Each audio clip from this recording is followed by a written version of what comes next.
What's up, guys? Welcome back to my channel. So I came across this video. This is from, and I'll leave the link in the description box, but this is from New Rockstars. Go over there and check them out if you haven't done so. But considering that I am someone who is a fan of Marvel now, but who is interested to see how everything connects, we are going to go ahead and check this out now. Kraven the Hunter. I don't know much about it, but this is going to probably give me a little bit more insight. So this is Easter eggs and details that we may have missed from the Red Band trailer. Let's go ahead and check this out.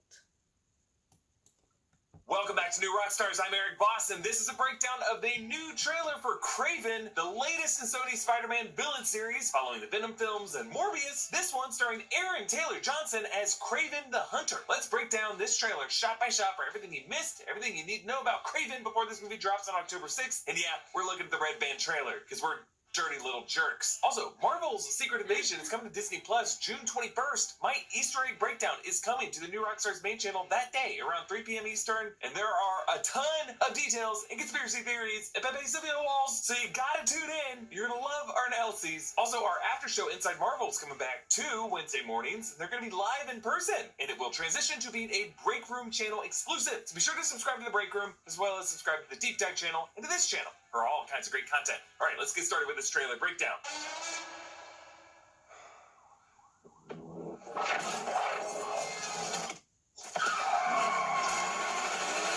Alright, we're in London, and Kraven, aka Sergei Kravenov, projects his senses through the streets, giving us a sense of Kraven's animalistic instincts as his scent or his perception glides through. He actually could be linking his mind's eye with that of a bird, since connecting with animals this way is part of his power set in this movie. Okay. From Kraven's first appearance in The Amazing Spider-Man number 15 in 1964, he has had enhanced agility and speed and hunting prowess from a magical herbal potion that he drinks. He was born to a Russian aristocrat from the days of the 1917 revolution, and he was motivated by pride to fulfill a sense of lost nobility. But in this movie, they've definitely changed Kraven because, Russell Crowe wasn't alive during the 1917 revolution, and now Sergei is more of an animal rights activist trying to make up for an upbringing in a family of big game hunters led by his father Nikolai Kravenov, played by Russell Crowe. Let's move on to the next part of the trailer. My son, never show mercy. Wait, he jumped on there? Okay, we see Kraven sprinting barefoot through London, looking like a Right. red Steve Rogers in the first Captain America film, because these guys are faster without shoes. Shoes slow them down. And with shoes, how would you monkey latch onto that car? God gave us toes for gripping, folks. Actually, in set photos showing Aaron Taylor Johnson, they gave him some slip-on Hobbit-style feet. Okay, on to the next clip. That's funny. We are predators. Boys, your mother is dead. She died because you sent her away. She was weak, sick in her mind. So yes, Russell Crowe played Sergei's father, Nikolai Kravenov. The third time he's played a superhero papa after Jor-El in Zeus. He baptizes his son with a cross of blood on his forehead. The blood of the animal they just killed, foreshadowing the importance of these animals' blood to Kraven's origin. Now, if you grew up Christian like I did, you know crosses like this is what they put in your forehead in Ash on Ash Wednesday. Right. When you get confirmed, it's oil. It's an important religious sacrament. I think it gives us a glimpse into this family's weird philosophy when it comes to hunting animals. Then in his car beside young Sergei is his brother Dmitri, aka the Chameleon. The adult version of whom is going to be played by Fred Hetchinger, who is a kid from White Lotus season 1. In the comics, these two are half brothers, but in this movie, it seems to indicate that they have the same father and the same mother. Nikolai says that she was weak, sick in the mind. Avenging her could be the deeper motivator in Sergei's warpath. Moving on. You know my business. Good point. Power is about strength. Alright, we see an opulent castle tucked in the side of a mountain. It kind of looks like the Predjama Castle in Slovenia. There's a room with a stuffed fox on the bar. On the wall that Nikolai pushes Sergei against is a stuffed lion head. I might be wrong, but all this seems like it might be taking place in a heightened underworld with just different rules when it comes to assassins like this. Kind of like John Wick, which might help some of the ultra-violence we can expect from this film. Next clip. I didn't even notice that. You give our enemies an opening. Shoot. Shoot.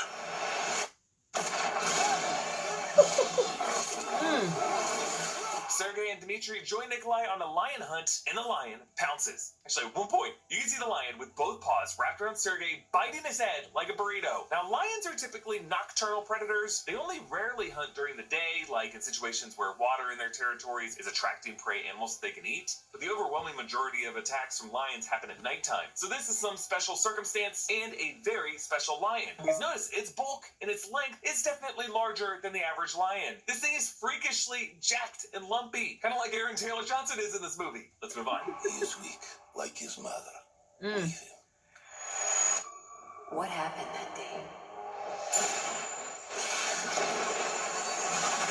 I stared death in the face, and for the first time, I saw my true self. As poor Sergei lies wounded, a figure stands over him in the background. Could be Calypso, which is his love interest in this movie, played by Ariana DeBose. You know her. She's the one who said that Angela Bassett did the thing. Although maybe the person's background here is just someone else in their hunting party. Now, in the shot of Nikolai saying, "Leave him," the visual itself is actually taken from an earlier moment because we see Sergei standing behind him, looking healthy and fine. But the guy with glasses here is Alexei Sistovich, played by Alessandro Nivola, who in this movie will turn into a version of the Rhino. We'll see him at the end of the trailer. But then crazy shit happens. A drop of lion blood falls into Sergei's wound, and we see some red blood cell imagery, akin to Sam Raimi's opening spider DNA imagery in the 2000 Spider-Man films. We hear the voice of Calypso over this. Calypso is a voodoo priestess in the comics who gives Sergei the potion that enhances his physical strength into that of a jungle cat. Here, it looks like his powers are going to come from this transfusion process. Blood from maybe a genetically engineered lion or a mystical mutant lion mixing in with Sergei's blood. Yes, it's kind of like Catwoman, and yes, it makes no sense. We see a tarot death card with a skeleton on horseback carrying a scythe, maybe part of a ritual that Calypso could do for him. But now when the camera pulls back out of his eye, it glows yellow and the pupil becomes elongated like that of a cat. These cat eyes glow yellow in the dark like a cat.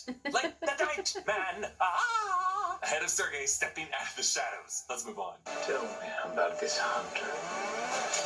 They say he uses a connection with animals to track his prey. Once you're on his list, there's only one way off. Okay, so we see Sergei using his connection with the animals to fight these poachers and big game hunters and other criminal organizations that profit from this kind of thing. So yes, he's a hunter, but an anti-hero hunter, not yet a Spider-Man villain, despite these guys' connection to Spider-Man being really what makes them interesting. But don't tell Sony that. They're gonna keep trying to do this. We see Sergei running across the tundra in a blizzard, pursued by guys in snowmobiles, and then he uses his connection with wolves to kill them. Then close up of an eye blinking into a yellow bird eye as it spies on these poachers having killed some livestock. Now, while in the comics, Kraven is known to tame animals and to work with animals sometimes, it's only been theorized that in some cases he might have a psychic link with them. But no, this movie is making him a full-on psychically linked warg, really. Christopher Abbott in this movie is playing the Foreigner, who is a Spider-Man villain, an assassin, capable of putting someone in a 10-second hypnotic trance by making eye contact with them. I wonder if he'll be able to do that by looking at the animal Kraven is controlling and be able to put him in a trance wherever he actually is. On to the next clip. The six of us, and only one of you. There's 6 of you now. I thought that was crazy. I thought that was his eyebrow, that was his nose. Old Soviet trucks. He wears a necklace with a lion tooth. In the comics, it's a saber-toothed tiger fang that he wears around his neck. Here, it might be a token from the lion who attacked him. And then our man goes to work, stabbing them in the necks with like a horn, and then swinging the cab of the truck to stab the driver, and then bites off the nose of the other guy and spits it at us. That's Yeah, gross. kind of like Danny DeVito in Batman Returns. Kraven had already stabbed him in the neck. The guy was already bleeding out. Why do you have to give him a closed casket? Jesus, was the livestock they were poaching your best friends, Kraven? Because I think even the animal's ghost would be like, stop, he's already dead. Stop! He's already I thought he bit his Jesus, eyebrows, let's move on. his nose. Why do you hunt? My father puts evil into the world. I take it That out. double shot was crazy. Woo! So Kraven tries to justify his violence to Calypso, suggesting that all of his targets are really part of his father's crime organization. I mean, okay, but you could just shoot them. We do see 2 guys get shot through the head with 1 bullet, but then he claps a bear trap on a dude's head. He had to walk around with a spring-loaded bear trap ready to go without triggering it, and then at the right moment clamped it on his head. So just a reminder of the scorecard here, folks. Our hero in this movie is biting off noses and clapping bear traps on heads. I mean, look, maybe he's trying to avenge his mom, or maybe we're just not not meant to like this character, because even everyone in this trailer is like, dude, why are you doing this? Honor, you're exactly like our father. Just another man hunting for a trophy. We're murderers. Isn't that what he taught us?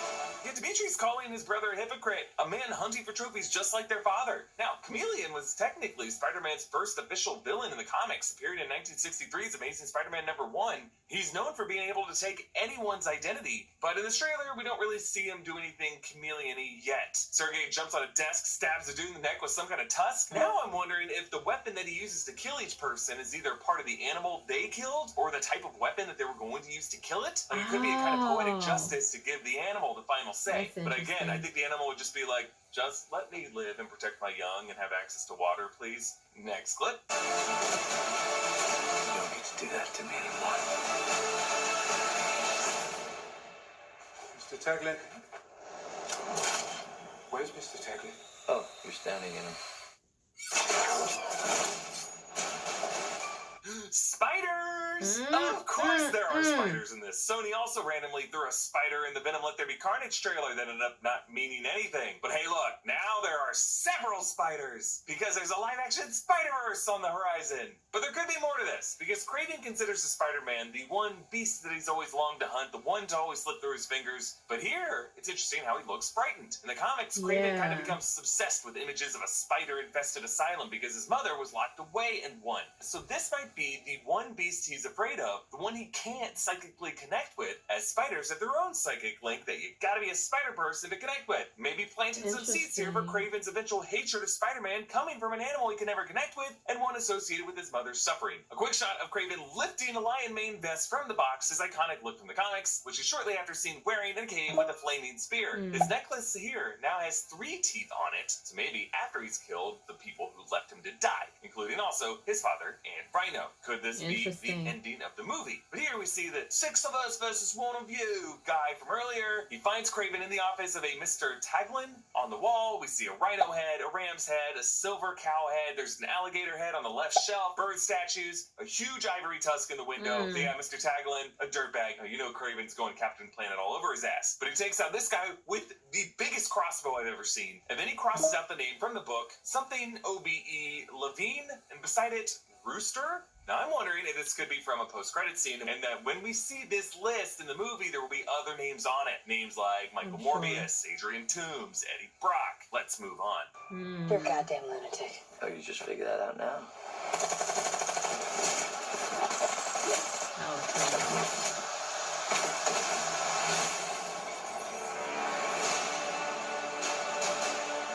Okay, in this shot, Kraven has some scars on his right arm in the process of healing, and then a hallway fight as he pounces on the walls. I'd say like a lion, but I don't think lions could even get 3 gallops around the side of a corner of a hallway. It's kind of hard to tell what's going on because it looks like they shot this through gutter water. Okay, on to the last clip. There is an animal in each one of us. Don't you want to know why they call me the Rhino?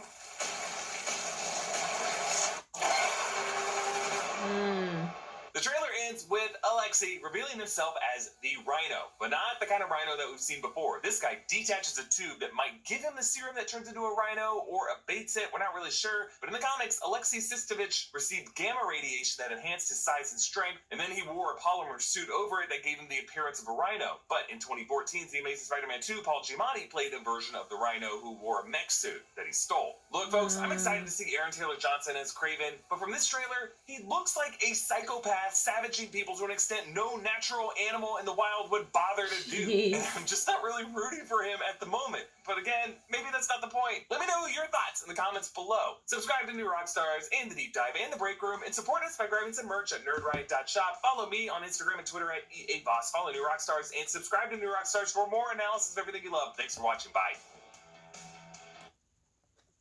Well, that was definitely interesting, and it gave me some insight because, as you guys know, I didn't grow up reading the comics. I didn't know who Kraven the Hunter was. I just knew that he was one of the enemies of Spider-Man. But I see here that there's a lot more to it than that when it comes to Spider-Man and how all this stuff connects. See, this is why I like learning about all this stuff, because I kind of like to know why what's with all the spiders, and if that has anything to do with his mother being in an asylum, and all the things that happen in the comics is now kind of being portrayed in this movie. So like he said, he looks like he definitely goes overboard unless it's his animalistic tendencies after becoming whatever he is after getting that blood into him. He just, I mean, the way that he is going about attacking everybody is absolutely insane. The way he's pouncing off those walls is it's insane. So, but it just looks like there's gonna be a lot more to know once we watch the movie. So I definitely can't wait to watch. Leave your comments down below. Let me know if you enjoyed this video, if you enjoyed my reaction to it. Let me know your thoughts. What do you think is going to happen? What are your thoughts after watching the trailer? And if you haven't done so, subscribe to my channel, hit like, share, and don't forget to hit the notification bell so you guys can get notified whenever I pop up on your feed. I'll see you guys later. Toodle!